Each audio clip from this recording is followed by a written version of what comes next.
ин кӯдакон ҳар рӯз чанд соат назди мураббиёни маркази дастгирӣ ва рушди кӯдакони дорои аутизм ё дар худмондагии ирода соддатарин дарсҳо мегиранд.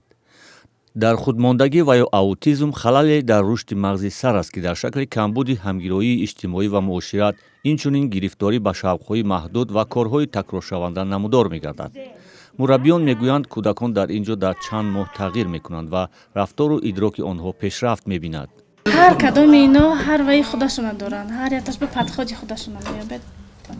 кӯдаке ҳаст мебиёд умуман ҳеҷ чизро намедонад, фаҳмиши ранг ва ҳеҷ чизро намедонад.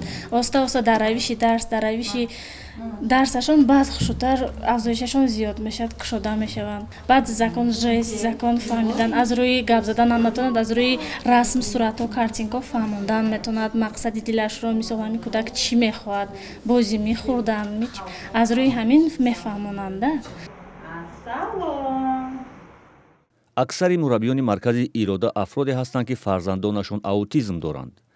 гулияна раҳимоваро тарбияи фарзанди дорои аутизм ё дар худмондагиаш маҷбур кард, ки усули таълиму тавонбахшии кӯдакони дорои ин нуқсонро омӯзад ва дар маркази ирода ба таълиму тавонбахшии ин гуна кӯдакон машғул шавад. аввал кай ки ман садик бурдагӣ будам фарзанди худама бисёр ман ба мушкилӣ буд, намефаҳмидам ин хел кӯдакҳо садик намегиранд, барое ки якумаш ино мушкили рафтор доранд.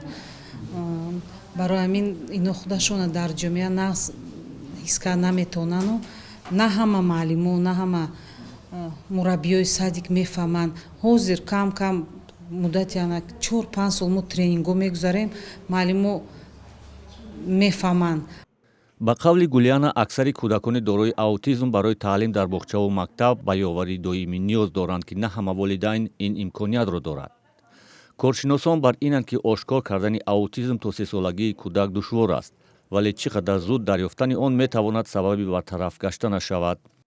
Поскольку при аутизме как раз-таки идут трудности и нарушения развития социального взаимодействия. чун нуқси аутизм мушкилот ва халалдоршавии ҳаракатҳои иҷтимоӣ ва робитаҳои иҷтимоиро дар пай дорад, аз ин хотир дар ин самт назорати ҷиддиро бояд ба роҳ монд.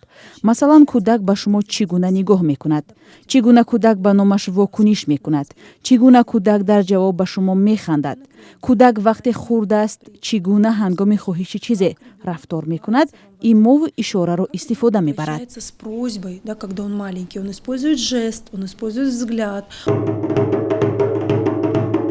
аксарияти афроде, ки дар ин марказ ба тавонбахшӣ фаро гирифта шудаанд, рафтору дарк ва муносибаташон рушд карда ҳатто касбҳои мухталиф омӯхтаанд.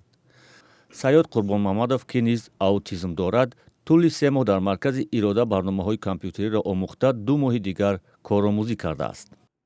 кам ёд гирифтем, баъд ина гуфтанд ки в общем позвали на работу как стажёр ещё месяц-два.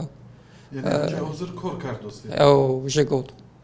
нуқси аутизм ё дар худмондагӣ сатҳ ва дараҷаҳои мухталиф дорад, ки ба рушди инсон халал ворид мекунад. масалан фарзанди ман аутизм бисёр вазбин дорад, 19 сола аст, лекин бисёр чизои оддии муқаррариро то ҳол карда наметавонад, тугмаашро гузаронда наметавонад.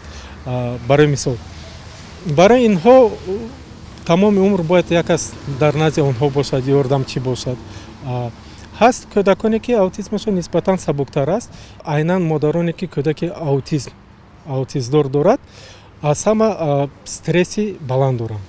и стрессе ки ин модарон бархурдор ҳастанд, бо стресси шахсоне баробар ҳаст, ки аз ҷанг бармегарданд. яъне модароне ки чунин кӯдак доранд шабу рӯз дар ҷанганд. дар 10 соли кораш созмони ҷамъиятии ирода 2000 кӯдаку навраси дорои нишонаҳои аутизмро фаро гирифтааст.